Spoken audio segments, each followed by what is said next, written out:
have to be living under a rock not to have noticed the prevalence of vampires right now in the popular culture. Go back just a few years, you've got the very popular TV series Buffy the Vampire Slayer. You also have Anne Rice's Vampire Chronicles. They're still very popular. HBO has a series called True Blood. And probably most prominently, you have this series of books called Twilight, now being made into very popular movies, all about teen vampires and teen mortals falling in love. Well, what is it with this fascination with the undead? Certainly, clever marketing has a lot to do with it, but I think there are deeper forces at work too. There's a principle in the spiritual order that corresponds to the law of the conservation of energy. And I would articulate it like this. The supernatural, when repressed, doesn't go away. Rather, it comes up in indirect and often distorted form. We are, by nature, wired for God, but we live in the midst of an increasingly secularized culture. Think of the last 50 years or so, when a lot of the biblical worldview has been attenuated, or in some cases, denied altogether. But see, you can't finally repress these very deep aspirations toward the supernatural that are in us. They will come out in some kind of distorted form. And I think the vampire phenomenon is a very good example of this principle. What do you see in the vampires beside, blood sucking? What's their main quality? I would say it's immortality. They are the eternally young, the undead, those that never die. Well, see, the secular ideology would say that we're just, clever animals, and when we die, we simply fade away. But deep in our spiritual hardwiring is this conviction that we don't just fade away, that we are destined for an eternal life with God. When the ideology is saying, no, that's just all childish fantasy, it'll come up now in this distorted form of the vampires. And I say distorted because the quest for eternal life is not a quest for everlasting life in this world. Eternal life means being brought up into a higher dimension. But see, when that's been denied, we'll settle even for the very thin gruel of the vampire stories. Just recently I came across a very interesting interview with Anne Rice, the author of the Vampire Chronicles. In many ways, the godmother of this whole contemporary vampire chic. She talked about her own coming of age back in the 60s and 70s of the last century, when very many of her colleagues fell into a sort of secularist morass, precisely when the supernatural view of life was being repressed. And she says that her character, Louis, the vampire who was famously interviewed in the first of her novels, was a symbol of a lot of the people of that time, her colleagues, who were in a spiritually deadly situation and could find no way out. So think of that lost vampire who's in this terrible situation but just doesn't know the path forward. That was the situation of many of Anne Rice's own contemporaries.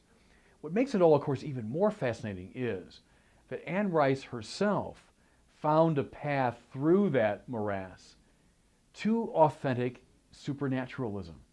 Anne Rice re-embraced the vividly imagined Catholicism of her youth, and now she's dedicated herself to the Lord. She's writing books about Jesus. She's inaugurating a new series of novels on angels, and despite all the protests of her many fans, she's not going to write any more books about vampires.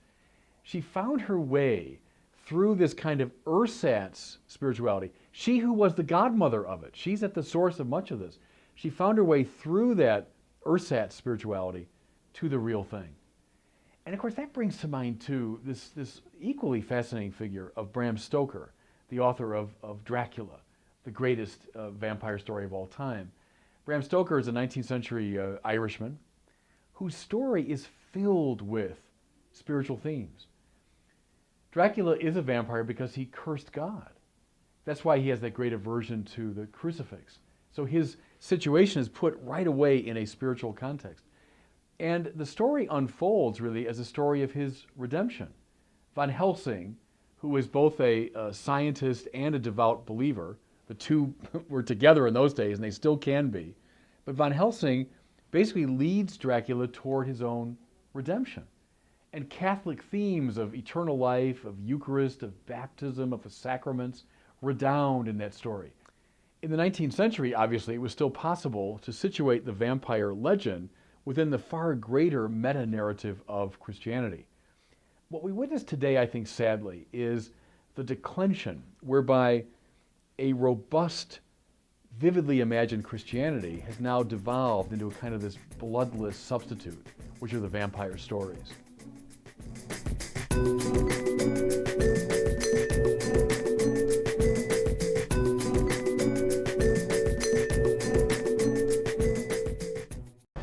Hey everybody, it's Bishop Barron. Just finished another typically long day at the Synod.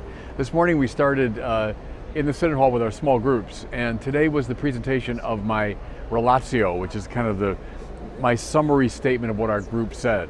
The group has to approve it, so they have to vote for it and say, yeah, that does speak what we have in mind. And then we did the modi, and modi are our amendments that we're proposing to the instrumentum laboris. So we went through that process, voting on each one. Then I had to bring them up to the headquarters in that building and present the relatio, the modi, and then with our electronic version, which I didn't have last time. But all that got submitted, and I found out I was going to be the 5th speaker tonight. So indeed, we come back this afternoon, and there were 14 speakers, all the relatores from the various groups speak. So I was 5th, and what struck me as funny was I get up there and I'm reading my report, and it's like, suddenly old hat to have the Pope 4 people, down the row from you and talking to the Synod Hall. But so it goes in this process. So I just listened to 14 talks in about 6 different languages, which is interesting, and it's also a bit of a workout. So this day's over, and now tomorrow we have more interventi. So this is now on part 3 of the Instrumentum Laboris. We just finished part 2. Now part 3, everyone's going to start giving their speeches. Then we break into small groups for the last time. So we're moving to the Synod. I saw the Pope today during the break. I said hello to him and thanked him for the opportunity to be here. And he just kind of looked at me. The poor man is probably so distracted by so many things. But, it's an honor to be here. It's a thrill. So keep praying for all of us, and we'll pray for you. God bless you. Hey everybody, it's Bishop Barron. I'm standing outside my now very familiar Paul VI audience hall, and it's in some ways it's like graduation day because it's the last day of the small groups. We had the last day of the interventions, a few days ago. So I just consigned my relatio, which again is Synod speak for the summary of our discussion of part 3, which I will deliver in that hall tomorrow in front of the Pope and the whole Synod. I had to deliver it along with the modi, which are the amendments our group came up with. And what struck me today, we met this morning, and then I had to rush back to my room at the North American and then work on this relatio. It's about 13 or 1400 words, so it's not super long, but still to craft something, and you got to be pretty careful in the way you're nuancing it. So anyway, then I rushed back here for the rest of our meeting. What struck me is, as I said goodbye to a lot of the people today, it's a bit like when you go away, for an intense a weekend of like study, or you're going to be with a group of fellow athletes, and you're going to, I'm saying like a intense experience where with total strangers, you kind of bond with them rather intensely. And I had that experience, I must say, with the people in this group all over the world. People from the Philippines, from Iraq, from South Africa, from Nigeria, from England, from the United States, from everywhere. And you do in a strange way kind of bond with them in this intense experience. And then I'm sort of their spokesman. They're voting to say, you go and give this talk that sums up what we believe.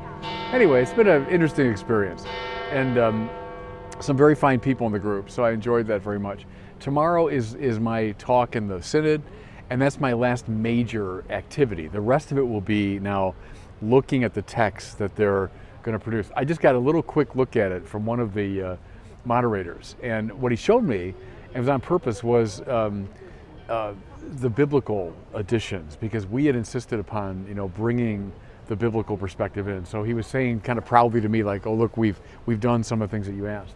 So we'll see now in the course of the week what it looks like, and then we vote on it by the end of the week, and then we sing a Te Deum, and then we go home. So that's the Synod. Keep praying for us. God bless you.